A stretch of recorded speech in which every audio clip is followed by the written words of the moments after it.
नमस्कार, समधिया.com देख रहल छी अपने। हम छी अक्षय।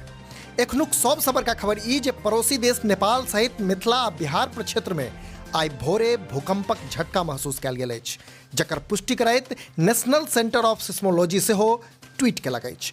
बताओल ई जा रहल अछि जे आइ भोरे 7:58 पर नेपाल सहित मिथिला आ बिहार प्रक्षेत्र में भूकंपक झटका महसूस कयल गेल, जकर केंद्र पड़ोसी राष्ट्र नेपालक राजधानी काठमांडू के आसपास बताओल जा रहल अछि। एकर तीव्रता रिक्टर स्केल पर 5.5 मापल गेल अछि। हालांकि एखन धरि एहि भूकंप सँ जान मालक कोनो नुकसानक सूचना नहि अछि।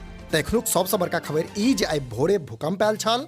काठमांडू सँ पटना धरि एकर झटका महसूस कयल गेल आ एकर पुष्टि नेशनल सेंटर ऑफ सिस्मोलॉजी सेहो केलक अछि। अपने लोकनि देखैत रहू समधिया.com।